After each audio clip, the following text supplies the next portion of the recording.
우선 제목부터 좀 풀이를 하자면 소학원에는 뭐냐면 적을 쏘지, 그치? 작다 또는 적다라는 의미죠. 학은 배운다. 그래서 아이들이 배우는 거야, 아이들이. 소학이라고 하면은 양반 자제들, 귀족 자제들, 아이들이 배운다라는 뜻이고, 이거를 언해, 언은 언문, 해는 풀이, 이런 얘기죠. 그래서 원래 소학은 한자야. 원래 한자로 되어 있는데 이것을 언문으로 풀었다. 자, 언문이 뭐예요? 이게 훈민정음이죠. 한글입니다. 그래서 양반들이 이렇게 백성들 글자를 좀 뭐랄까, 왕이 만든 훈민정음 약간 좀 비하를 했어요. 아, 우리는 한자 쓰고 있는데, 뭐하러, 우리 글자 있는데 뭐하러 백성들 글자를 주냐, 이런 거죠.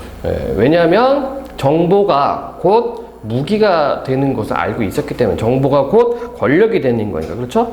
이건 뭐 오늘날에 와서 더 하는 거지. 그치? 내가 남보다 더 많이 알고 있으면 그것이 곧 부와 명예와 뭐 이렇게 권력이 되기도 합니다. 때문에 좀 이렇게 백성들한테 글자를 주는 거를 이렇게 탐탁치 않게 생각을 했어요. 그래서 조금 이 훈민정음을 좀 이렇게 비하하는 표현으로 언문이라는 말을 쓰는 거야. 어쨌든 우리가 어제는 지난 시간에는 이제 나란말싸미를 공부했고, 오늘은 이제 소학원인데, 자 1587년입니다. 그쵸? 나란말싸미가 40년대, 보통 이제 세조 때니까 뭐 올라가봤자 50년대거든. 1450년대가 되는 겁니다. 그러니까 거의 뭐 100년, 130년, 길게 잡으면 한 150년 요 정도 이제 시간이 흐른 겁니다. 그래서 어떻게 달라졌는가 이거를 챙기면 되는데, 벌써 이제 눈에 보는 특징들이 있죠. 자, 방점은 아직 안 사라졌다, 그치? 방점은 살아 있고요. 방점은 있고. 자, 한번 보자. 공제, 증자다란 일러 가라샤대. 여기는 끊고 한번 들어가 볼까요? 공제, 자를 보면 공자죠, 공자. 여기에 플러스 2가 왔습니다. 이때 2는 뭐야? 주격조사 2가 되는 거죠. 그쵸? 자, 우리가 중세국어에서 주격조사는 뭐가 있다고 얘기를 했어요? 동그라미 있는 2가 있고, 그냥 2가 있고, 표시를 안 한다. 이렇게 얘기를 했습니다. 그치? 즉, 앞말에 체언에 받침이 있으면 얘를 쓰고, 받침이 없으면 이걸 쓰고, 이 모음으로 끝날 때는 표시를 하지 않았다. 그러니까, 공자. 그러니까 이거 우리가 읽을 때 어떻게 읽어야 돼? 공자가. 이렇게 읽어야 되겠지. 공자가. 주격조사이기 때문에. 근데 이거 보니까 눈에 띄는 변화가 생겼다. 그게 바로 뭡니까? 동국정운식 한자음 표기 방식을 더 이상 안 한다. 그쵸? 자, 동국정운식 한자음 표기 방식이 뭐였습니까? 첫 번째, 삼성책에 갖춰라. 그치? 받침이 없는 애들은 음가가 없는 이응을 넣어줬습니다. 그 다음에 두 번째, 이용보려가 있었고요. 리을 받침으로 끝나는 애들은 여린 히읗을 추가해줬고, 그 다음에 세 번째, 중국 발음과 유사하게 써라. 이게 동국정운식 한자음 표기인데 안 해. 자는 받침이 없잖아. 받침이 없으면 동그라미 넣어줘야 되는데 이거 표시를 안 한다. 그러니까 우리식대로 이제 발음, 그쵸? 우리식의 또 한자음을 표기하기 시작한 거죠. 자, 동국정운식 한자음 표기가 없어졌어요. 그러면 학교 시험 문제에서 어떻게 나오는 거야? 위에서는 100년 전에 나란 말씀 훈민정음 이렇게 세종어제 훈민정음 깔아놓고, 나에는 소학원에 깔아놓고, 가와 나에 대한 설명으로 적절하지 않은 것은 가에서 나로 오면서 나로 오는 시기에 동국정운식 한자음 표기가 사라졌다. 이런 설명이 나온단 말이지, 그치? 그래서 이 변화 양상을 여러분들이 찾을 수 있어야 되겠다. 자, 계속 보겠습니다. 공자가 증자다려. 증자, 여기까지 가야 되는 거예요. 증자는 뭐 공자의 한 제자였죠. 자, 다려라는 말은 누구누구에게라는 뜻이에요. 현재는 쓰지 않는 표현이죠. 지금은 쓰지 않는다. 공자가 증자에게 닐러 가라샤대. 닐러. 자, 두음법칙 적용 아직 안 되어 있다. 그치? 두음법칙은 아직 안 되어 있고요. 활용 형태를 보니까 닐러가 돼버렸어. 닐러. 그렇죠? 자, 우리가 세종어제 훈민정음에서는 뭐가 있었습니까? 어떤 거 있었어요? 비교할 만한 게 뭐가 있었어? 나란 말이 뒹굴게 달아가 있었어. 달아는 이렇게 표기했습니다. 달아. 그쵸? 즉, 활용 형태가 리을, 이응 활용 형태였어요. 자, 그런데 여기를 보니까 어떻게 되어 있어? 리을, 리을로 바뀌었네. 그치? 변화가 있습니다. 그래서 여기 보면은 이렇게 해놨죠? 요거는, 요 표시는 뭐냐면은, 왼쪽에 있는 게 예전 버전이다. 이런 얘기입니다. 얘가 이 시기에 이렇게 바뀌었다. 이게 표시해 주는 거예요. 그러니까 15세기에는 이렇게 표기를 했는데 16세기 와서는 리을형으로 바뀌었다. 그렇죠? 활용형이 리을이 되었습니다. 현대국어도 리을형이지, 그치? 현대국어에서도 활용이 리을로 된다. 갈아샤대. 끊어적기 나오기 시작했죠. 끊어적기. 분철 나옵니다. 자, 우리 15세기에서는 어떻다? 이어적기를 썼는데 주로 연철 표기 방식을 썼는데 이렇게 끊어적기가 나온다. 자, 가라사대 무슨 뜻이에요? 가라사대. 좀 높은 사람이 좀 어떤 이렇게 경지라고 해야 되나? 정신적 경지나 아니면 지위가 높거나 이런 사람들이 말하는 거, 말씀하는 것을 가라사대 이렇게 얘기를 하죠. 공자가 증자에게 일러 가라사대. 그러니까 공자가 증자에게 얘기해 주는 거예요. 몸이며 얼굴이며 머리털이며 살한 여기 끊고 몸이며 자 보니까 역시 끊어적기 하고 있죠? 끊어적기 하고 있습니다. 몸이며 얼굴이며 자 이때 이며 접속조사 과하고 똑같은 역할을 해주고 있죠? 접속조사 역할을 하고 있고 근데 이거는 뭐 지금도 쓰는 말이잖아. 그치? 뭐뭐며 이거는 뭐 오늘날에도 쓰는 표현입니다. 자 이때 얼굴 의미가 축소가 되었다. 얼굴. 그래서 이 시기까지 중세국어에서는 몸 전체를 의미를 했는데 얘가 현대국어 오면서 앞면을 의미하게 되겠죠. 목 윗부분 이렇게 되어서 의미 축소. 세 가지가 있어요. 의미 이동, 의미 확대, 의미 축소. 요거 매칭 문제 잘 나옵니다. 나와 이거 100%야 이거. 예. 자 몸이며 얼굴이며 머리털이며 살한 살 뿅. 자 어제 잠깐 얘기했습니다. 히읗 종송체형 그치? 히읗으로 끝나는 말 살 이 소리 표시를 해준 거야. 그래서 살에다가 안 요건 거죠. 살에다가 안 조사 안이 붙어서 이어적게 들어간 거지 그치? 그래서 지금 이렇게 놓고 보니까 이어적기도 있고 끊어적기도 있고 그쵸? 혼합된 형태로 나타나고 있다. 자 몸이며 얼굴이며 머리털이며 살은 부목계 받자온 것이라. 부목계 어두자음군 쓰고 있어요. 어두자음군. 어두는 초성자리 그치? 자음군 자음에 물이 시옷기요 쓰고 있습니다. 받자온 것이다. 자 받자온 자 이거 중요하고요. 얘가 왜 중요하냐? 바로 15세기 표기 방식과 다르기 때문에. 자, 그러면 15세기 때는 얘를 어떻게 쓰냐면 받자반 요렇게 써요. 이 말은 뭐냐면은요. 받잡다 기본 형태가 이거야. 즉 순경은 비읍이 소실됐습니다. 순경은 비읍. 자, 어제 얘기했죠? 지난 시간에 순경은 비읍이 있었다고. 그렇지? 그런데 이게 한 100여 년쯤 지나가니까 없어지는 거야. 왜 그럴까? 어제 잠깐 얘기했어요. 왜 없어졌는지 모르겠지만 아마 사람들 쓸 때 좀 이렇게 표기 진짜 필기할 때 불편하지 않았을까? 뭐 갈아가지고 이거 맞게 써야 되는데 뭐 먹물 막 떨어지고 하니까 그죠? 굳이 그 작은 동그라미 하나 쓰는 거 힘들었을 것 같아요. 그래서 아마 소실됐을 거다. 그리고 우리는 몸매금위로 파악하는 거니까 뭐 굳이 뭐 이렇게 변별력이 없는 애들을 굳이 표기할 필요가 있었을까? 아마 그랬을 거예요. 그래서 이때 받자오는 여기도 시험에 자주 나와요. 받자오는 순경은 비읍이 소실된 증거가 되겠습니다. 것이라 이어적기 쓰고 있죠. 자 여기까지 한번 전체 다시 볼까요? 공자가 증자에게 일러 가라사대 몸이며 얼굴이며 머리털이며 살은 부모께 받은 것이라. 감히 헐워 이때 월은요 헐다 우어 이렇게 돼요. 이때 우는 뭐냐면 이게 몸하게 하다 사동전미사입니다. 사동전미사 사동접사 사동전미사가 썼다. 감히 헐게 해서 이런 뜻이야. 몸을 감히 헐게 해서 상해 오디. 자 아직까지도 국외음화가 적용이 안 돼 있네요. 그치? 예, 현대국어에서는 오지잖아, 오지. 야, 오지 마. 이건데 여기는 오디라고 돼 있어. 감히, 헐워, 상해, 오디, 아니, 함이. 효도에, 비루소미요, 효도에. 자, 관형격 조사 의의하고 유사하죠?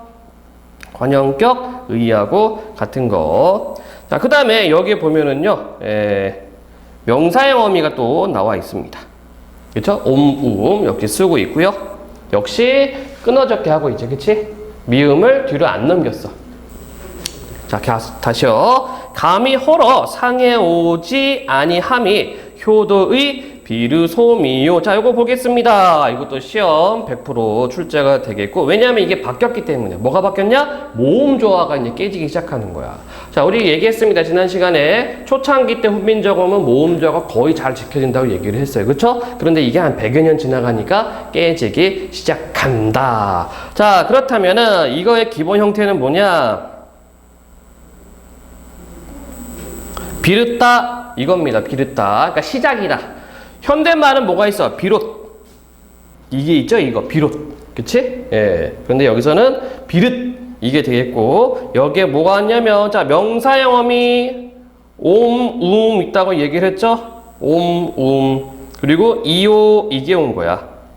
그래서 얘는 지워지고, 원래대로 쓰면은 뭘 써야 돼요? 원래대로 쓰려면 비릇다 의가 있으니까, 음성이 있으니까 음성으로 써야 되겠지, 그치?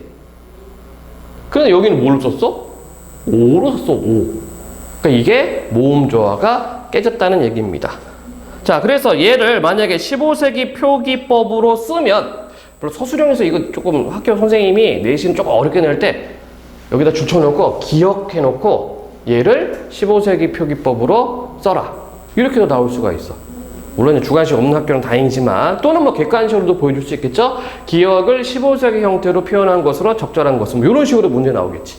그러면 15세기 때는 자, 모음 조화를 지켜야 되기 때문에 어떻게 써야 돼요? 비르수미요 이렇게 해야 돼. 비르수미요 이렇게 해줘야 되겠죠. 왜? 음을 써야 되니까. 그치? 근데 여기는 지금 옴을 썼어. 음성 모음이 있는데 양성 모음을 연결해서 써버렸습니다. 그래서 모음 조화가 파괴되었다. 모음 조화가 깨지는 현상이다 라는 얘기예요. 비르소미요. 그리고 이어적기 해놨죠? 그렇죠? 이어적기.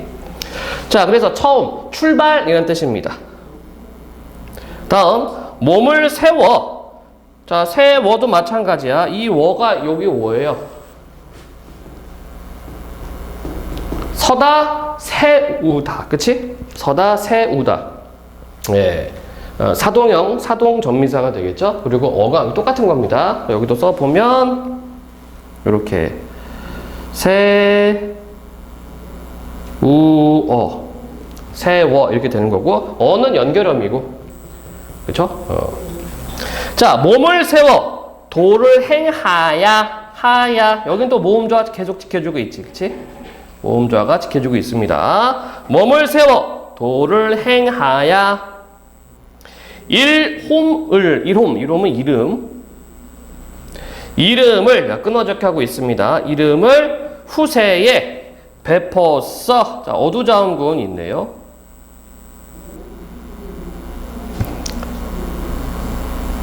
자, 이때 써는 뭐냐면 여기 이제 이라고 돼 있잖아. 이게 써 있자죠. 써. 뭐뭐으로 써. 그렇죠? 도구나 수단을 나타내는 이입니다. 이거를 그냥 직역했어. 이름을 후세에 베품으로써 부모랄. 모음자 지켜주고 있죠? 부모랄. 현적해. 자, 국외어만 안 되어 있습니다. 국외어만 안 되어 있고, 이게 현대국에서 현저하다 이런 얘기야. 현저는 뭐냐면 잘 나타나다. 어떤 모습이나 어떤 빛이 잘 드러나다, 나타나다. 이거를 현저하다 이렇게 표현해요. 부모를 현저하게 함이 효도의 마참이니라. 마참 역시 모음자 지키고 있죠. 그치? 그리고 끊어적기 분철 해놓고 있다. 자, 다시 전체 내용 살펴보도록 하겠습니다.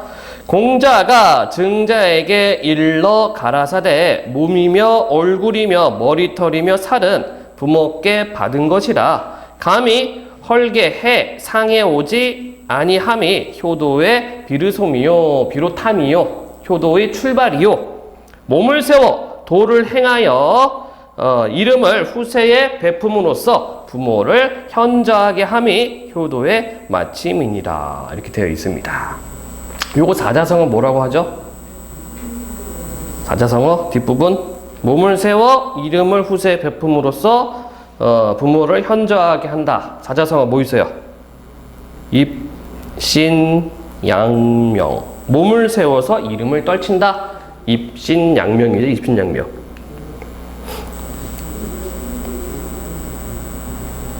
이렇게 정리해 볼 수가 있겠다. 그래서 우리가 첫 시간에서는 훈민정음 창제 원리에 대해서 간단하게 언급을 했고, 두 번째 시간에서는 이제 세종어제 훈민정음 나란말싸미 그거를 이제 분석 그리고 용교 청각까지 했습니다. 그리고 오늘은 이제 소학원의 분석을 했죠. 이게 하다 보면 늘어요. 적용 연습 하다 보면 늘기 때문에 여러분들 꼭 반복 학습을 해줘야 되겠다. 자, 전체적으로 다시 한번 빠르게 좀 정리를 하겠습니다.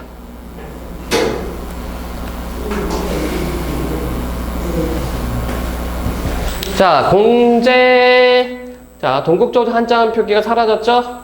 그리고 주격조사 2가 있고, 공자가 증자에게 닐러, 자, 리을형으로 바뀌었고, 15세기 때는 리을 이응형이었는데 바뀌었고, 공자에게 일러 가라사대 끊어적기가 있고요. 몸이며, 자, 접속조사 이며를 쓰고 있습니다. 접속조사 과 같은 거. 물론 현대국어에서도 이며 쓰고 있죠. 뭐뭐며 사용해. 몸이며 얼굴이며 얼굴, 의미 축소라고 얘기를 했어요. 이때는 몸 전체인데 현대국어 와서는 안면을 의미하고, 몸이며 얼굴이며 머리털이며 살은, 자, 히읗 종성체언 그 이어적기, 부모께 어두장근 받자온 것이라. 받자온 이걸 통해서 알 수 있는 게 순경은 비음이 소실되었다, 사라졌다.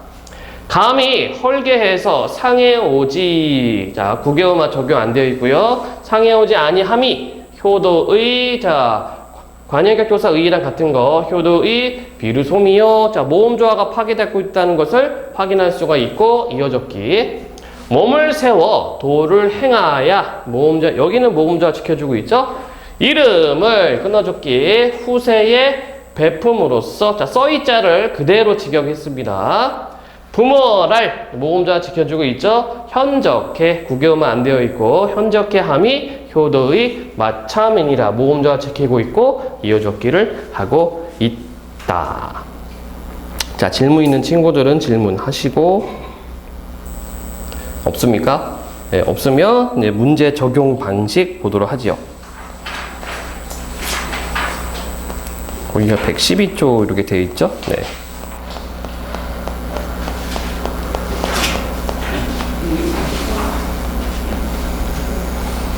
자, 보기를 통해 짐작할 수 있는 언어의 특성으로 적절한 것은, 자, 기본적으로 언어의 특성이라고 하는 거는 몇 가지가 있는데, 언어의 사회성이 있고요.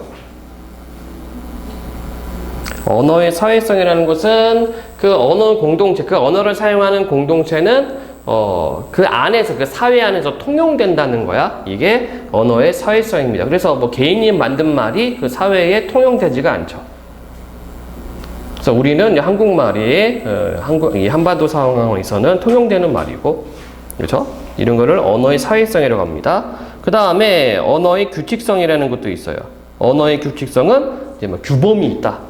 각각의 말들은 일정한 규범이 있다는 게 언어의 규칙성입니다. 자, 그리고 언어의 역사성이라는 게 있는데, 이게 이제 중요한 거고, 왜냐면 이게 이 단원과 연결이 되어 있기 때문에. 언어의 역사성은요, 시간이 지나면 언어의 모양과 의미가 달라집니다. 변함, 이게 언어의 역사성이죠. 그래서 이 파트가, 중세국어 파트가 국어사 파트야. 국어의 역사 파트 때문에 이거 공부 어떻게 하라고요? 지난 시간에 얘기했죠. 현대 국어가 기준이야. 현대 국어를 기준으로 해서 그 맞대응 시키면은 뭐가 달라졌구나. 그거를 확인만 해주면 된다.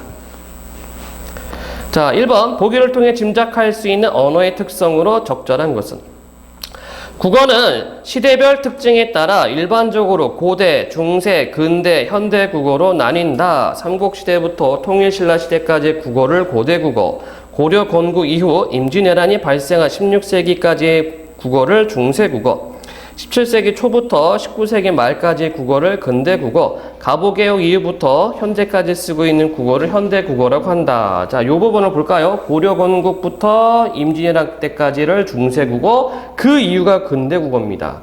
그러니까 의문이 날 수가 있겠지. 그치?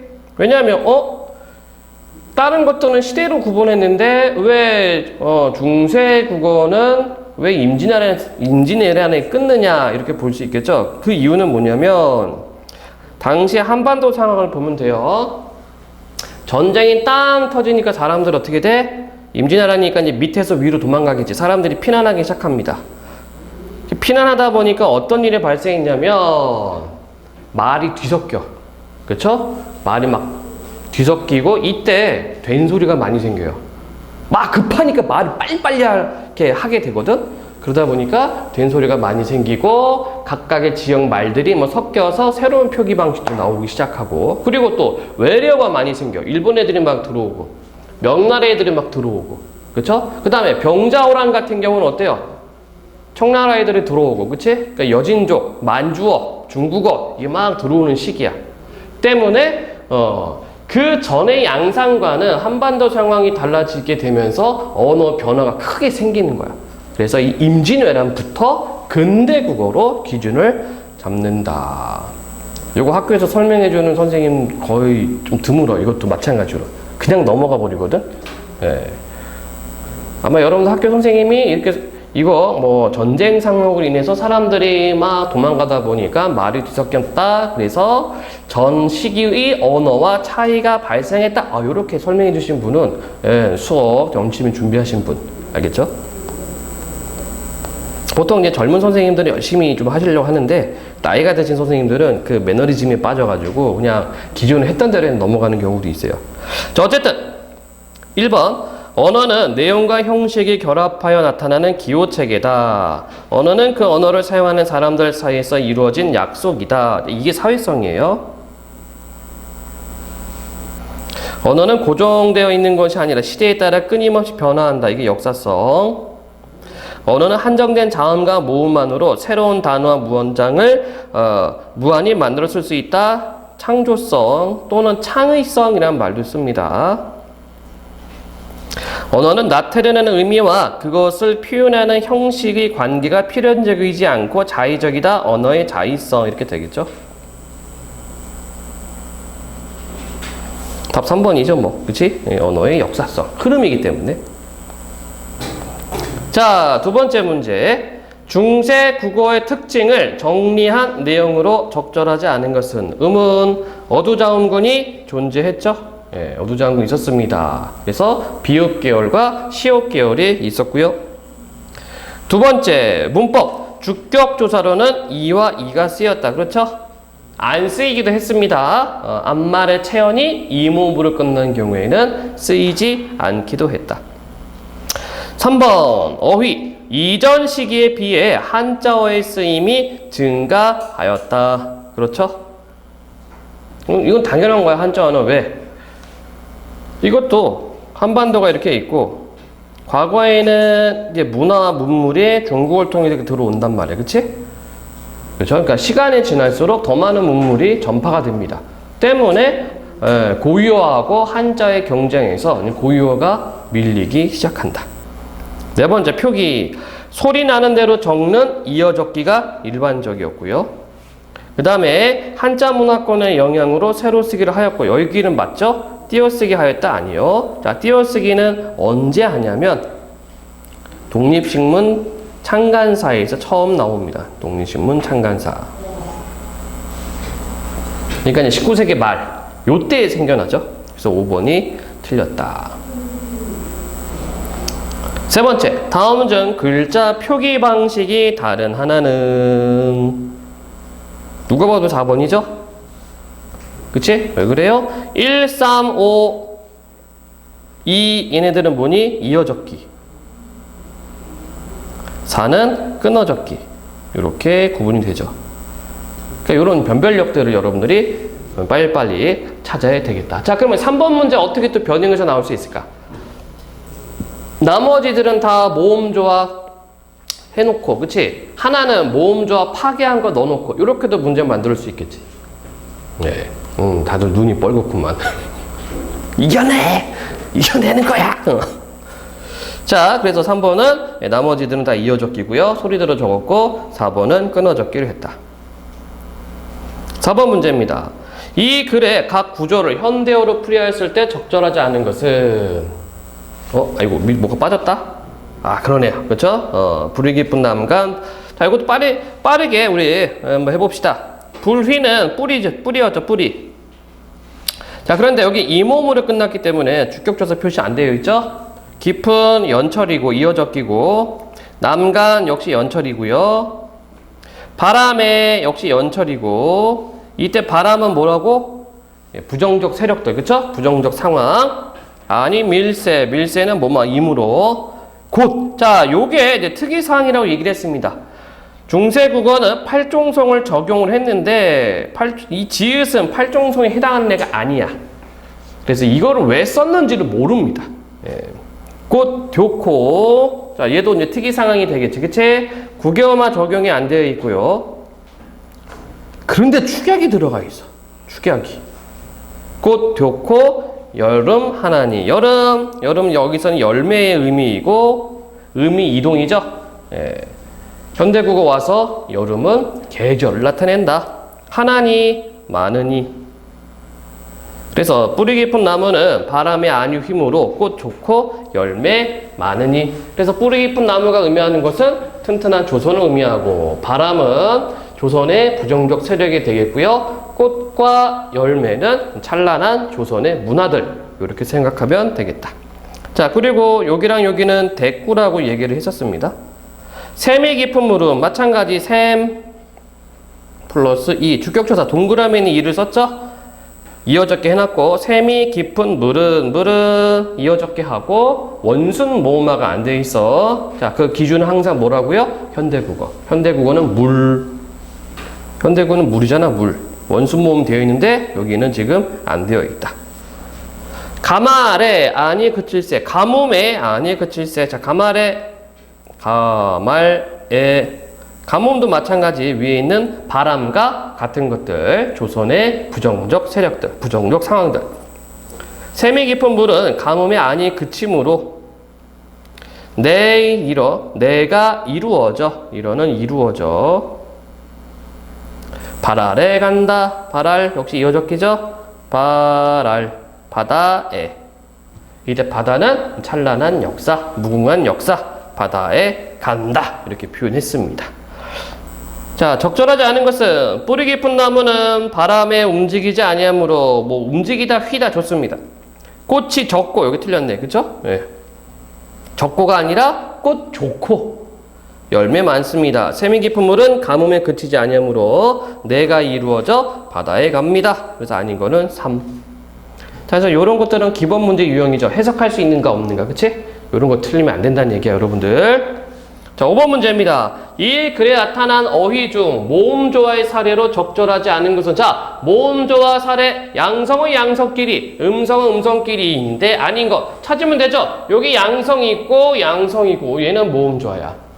양성이 있고, 이거 중성이네. 그쵸? 양성. 가다, 가나, 양성이지. 그치? 그럼 아닌 건 뭐가 돼요? 두 번째가 되겠다. 얘는 모음조화가 아니다. 6번째. 기역, 미음을 통해 알 수 있는 중세고의 특징으로 적절하지 않은 것은, 먼저 기역을 확인해 봅시다. 기역은 깊은, 이어적기, 연철. 선지 1번. 소리 나는 대로 적는 이어적기가 쓰였다. 그렇구요. 미역 안 봐도 되겠네? 옆에 다 이렇게 해놨어, 다. 그쵸? 자, 두 번째. 바람에 양성 모음끼리 어울리는 모음조가 나타났다. 그러네요. 바람. 또 여기도 마찬가지. 아, 에, 이거 양성이지. 그치? 아, 이. 예, 양성이 있습니다. 곧 받침으로 지읒이 쓰인 걸로 보아 팔종성법이 쓰였다. 이게 틀렸죠? 자, 팔종성법은 뭐라고 그랬어요? 그놈 다리만 보여 시오. 그치? 이게 팔종성이야. 그러니까 이 8가지로 받침을 써야 되는데 지읒은 여기에 해당 사항이 없습니다. 그래서 얘기를 했을 겁니다. 왜 이걸 썼는지 몰라. 왜 이걸 썼는지 진짜 모릅니다. 이게 문헌에 안 나타나 있어요. 기록이 없어요. 어쨌든 얘는 팔종성이 아니다. 나머지 확인해 볼까요? 세미, 글자 앞에 성조를 나타내는 방점 있죠? 그럼 이거 어떻게 읽어야 돼? 얘는 상성이니까 낮았다가 높아진 소리. 세. 거성이죠. 하나는 미 이렇게 되겠다. 세미 이렇게 읽어야 된다. 한번 이거 연결해서 읽어볼까?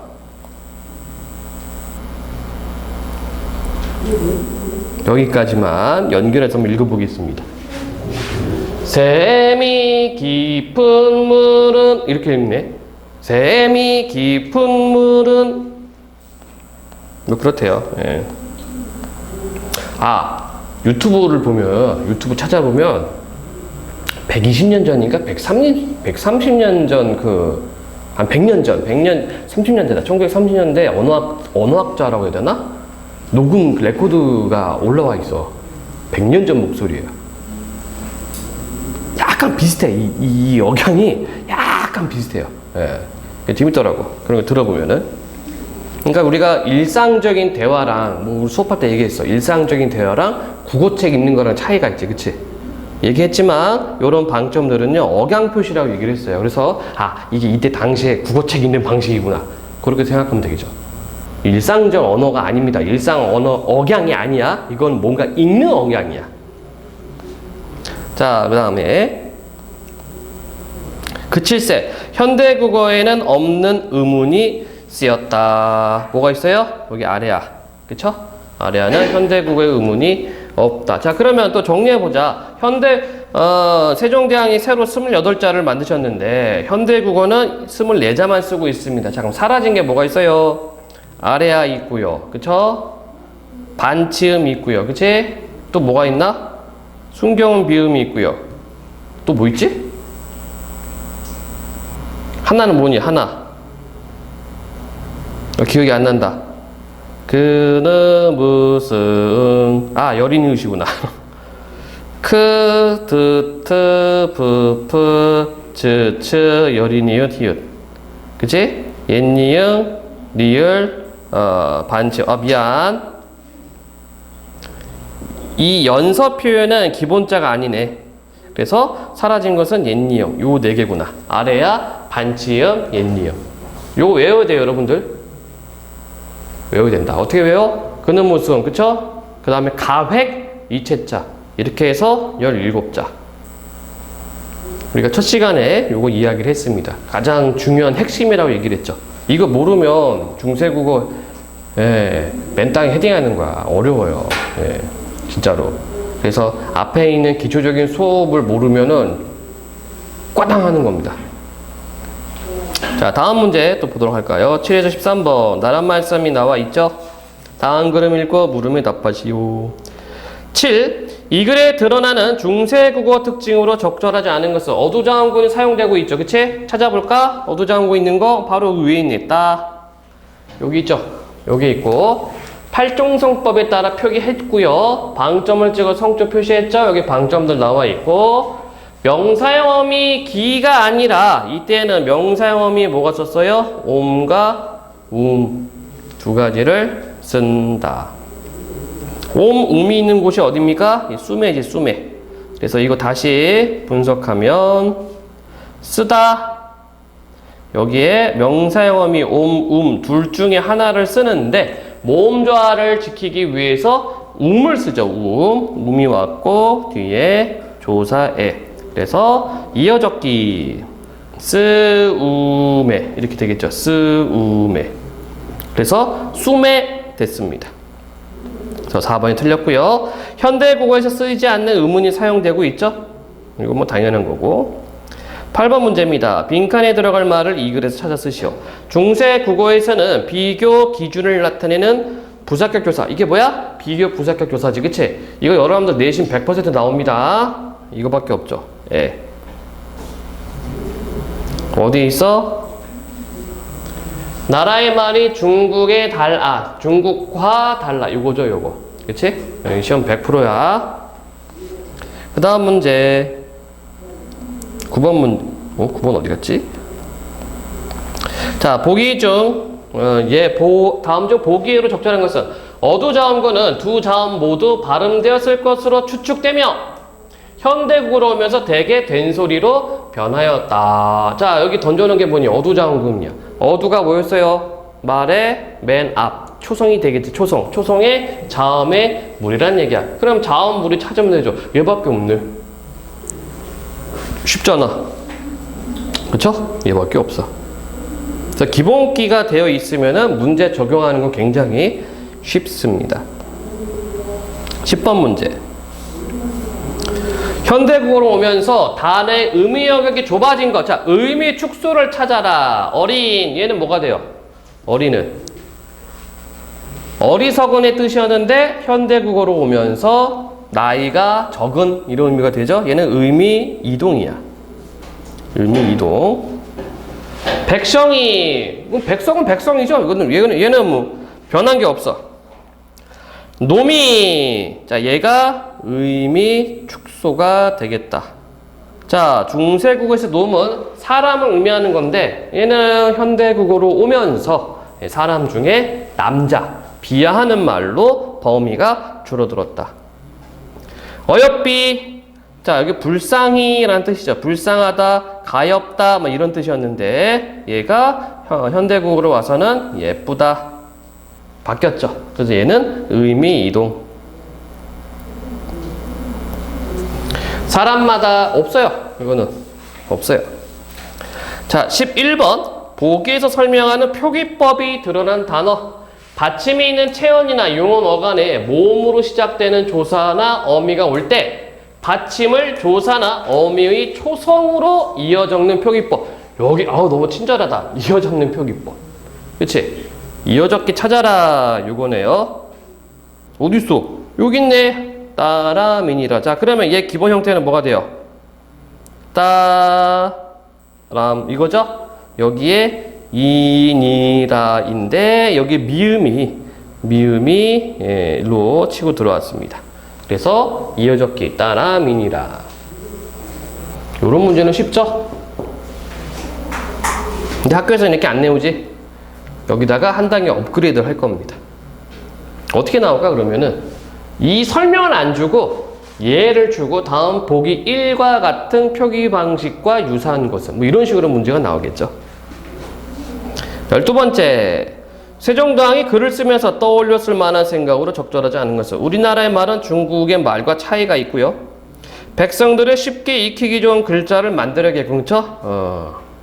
쉬 익혀 날로 쓰매 편안케 하고 잘 따름이니라. 그렇게 되어 있었고 자신의 뜻을 제대로 전하지 못하는 백성들이 불쌍하고 그렇고 중국의 문자를 참고하여 우리나라 말을 만든 쉽게 이런 거 없죠. 완전히 새롭게 만들어낸 말입니다. 새로 28자를 만들었다라고 되어 있어. 누구나 글자를 배울 수 있도록 하여 문자 생활을 편하게 할 수 있도록 해야겠군. 맞는 생각입니다. 설명입니다. 자, 이 글에 기역 미음을 현대국어로 풀이했을 때 적절하지 않은 것은 여기 뭐 다 나와 있네. 그죠? 사마띠, 통화지 되어 있고. 자, 하면서 또 복습해 봅시다, 우리. 사마띠를 통해서 우리가 알 수 있는 게 뭐였어요? 팔종성. 그리고 국외음화가 적용이 안 돼 있다는 것을 알 수가 있다. 제2의 사마띠의 원래 모습은 사마띠 이게 되겠죠? 그래서 이 치읓이 원래는 치읓 받침인데 얘가 팔종성을 통해서 시옷으로 적었다. 전차로 까닭으로 싫어 이게 아니죠? 이건 능히 뭐뭐 할 수 있다 이겁니다. 맹간원이 만드니 수비 쉽게 아닌 거는 3번. 그래서 해석과 관련된 문제였는데요. 14번에서 19번. 자, 소학언의 문제가 되겠습니다. 아까 풀이했던 소학언의 문제가 되겠네. 14. 이 글에 드러나는 중세국어 특징에 대한 설명으로 적절한 것은 아래아가 소멸되었다? 아니요. 아래아 여기 쓰고 있잖아. 야, 아니고. 성조를 표시하는 방점이 사라졌다? 성조 있잖아요. 옆에. 그치? 글자 왼쪽에 점들 찍혀 있어요. 명사형 어미는 주로 기가 사용되었다? 여기 기가 있나? 쓰고 있잖아. 그쵸? 네. 한자어를 중국 발음이 가깝게 표기하였다. 자, 동국조지 한자는 표기 방식 사라졌다고 얘기를 했죠. 형태소의 모습을 밝혀 적는 끊어 적게 써야 돼. 그렇지? 대표적인 게 갈아, 샤대, 몸, 이며 요런 애들. 예, 끊어 적기, 분철이 나오기 시작합니다. 15번. 이 글에 밭자원에 대한 설명으로 적절하지 않은 것은, 자, 이것도 내신에 잘 나와요. 왜냐하면 글자가 소실된 것, 순경은 비읍이 사라진 것에 대한 근거이기 때문에 문제가 자주 나온다. 객체 높임법이 사용되었다. 그렇죠. 그러니까 이게 여러분들이 이제 기억날까 모르겠는데 잡, 쌉, 쌉 얘네들은 객체 높임 선어말 어미입니다. 받은이란 뜻으로 해석된다. 선어말어미 잡을 사용하였다. 앞에 등장한 부모를 높이고 있다. 현대국어 높임법에서는 내리신으로 바꿔야 한다. 이렇게 되어 있는데 틀린 거는 예, 이거죠. 그치? 순경은 비읍이 사라졌으니까. 자, 보기를 통해 알 수 있는 중세국어와 현대국어의 차이점. 이 글의 공제는 현대국어에서 공자가로 풀이할 수 있다. 자, 그럼 봐봐. 예하고 예의 차이점입니다. 주격조사가 다르죠. 그쵸? 주격, 조사, 다름. 그리고 또 뭐 있어요? 성조 표시를 위한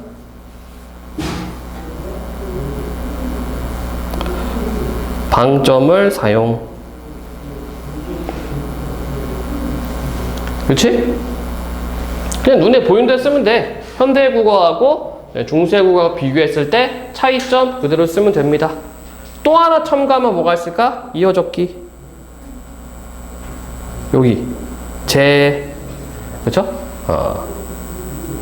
근데 요거는 학교에 따라서 이어적기로 할 수도 있고 안 할 수도 있습니다.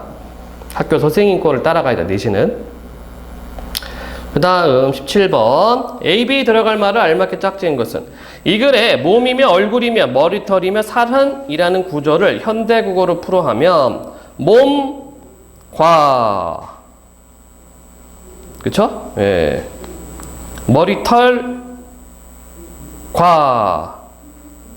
이거 뭐야? A, B 섞여 있네. 몸이며 머리털이며 살은 즉 중세국어의 접속조사 이며가 현대국어의 와 과로 바뀌었다 이렇게 돼 있죠. 예. B는 뭐지? 아, 얼굴, 형체. 네, 좋습니다. 어차피 답은 이것밖에 없네요. 야, 문제 구성이 조금 허술합니다. 18번 문제예요.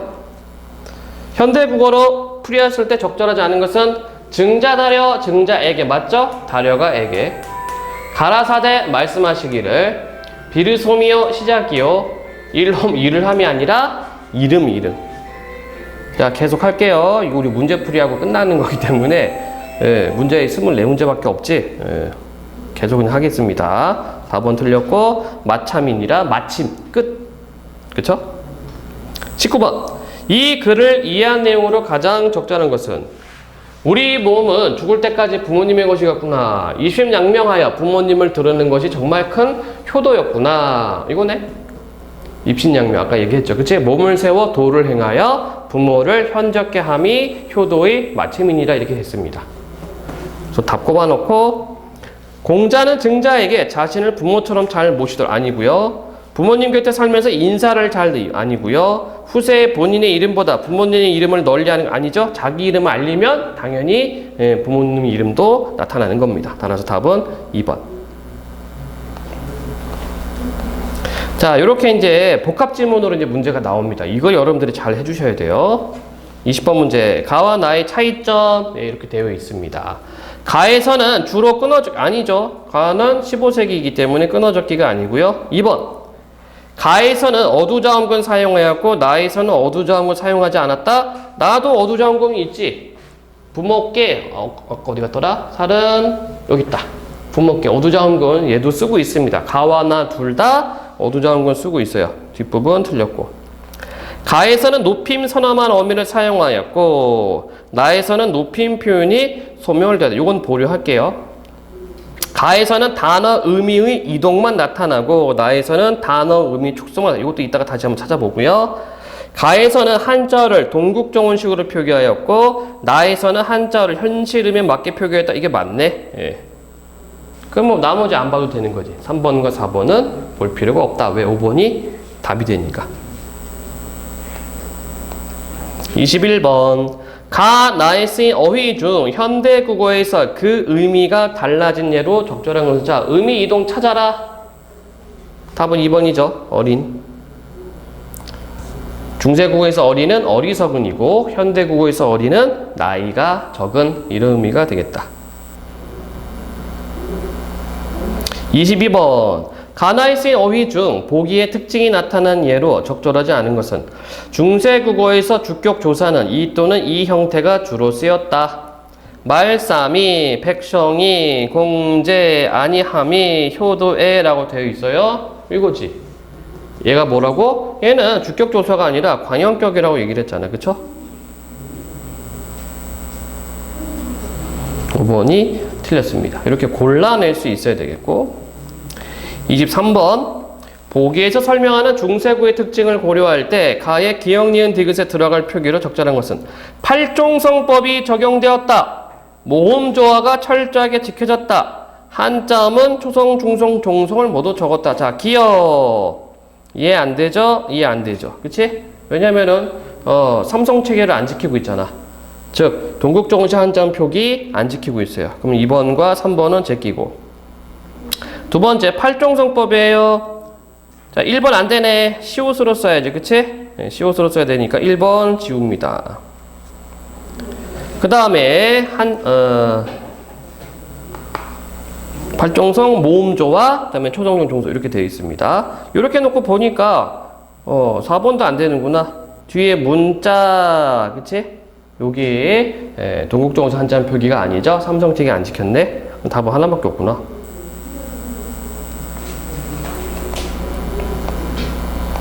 24번. 보기에 해당하는 문법 요소를 나에서 바르게 찾은 것은.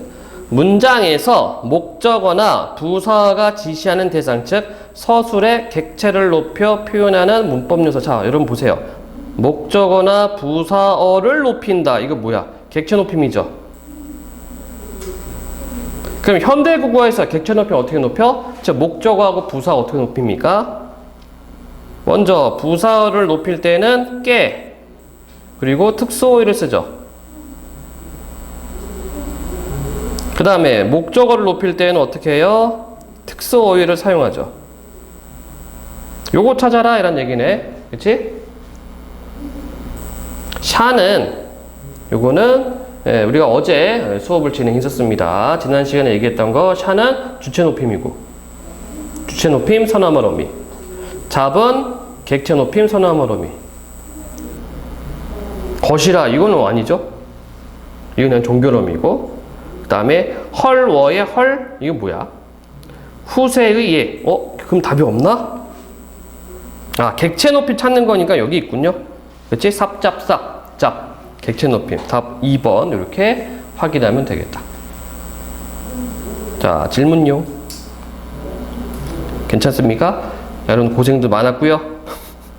정리하면 우리가 첫날에는 훈민정음 창제 원리에 대해서 얘기를 했습니다. 가장 중요한 거야. 이거 모르면 적용을 안 되거든. 이게 없는 상태에서 암만 외워봤자 머리만 아파요. 왜? 이해가 안 되니까. 그래서 이게 가장 중요한 거야. 그 다음에 이게 된 상태에서 그 다음에 지문 적용을 해야 되는데 우리가 어제는 세종어제 훈민정음하고 그 다음에 용비어천가에다가 이걸 한번 적용을 해봤습니다.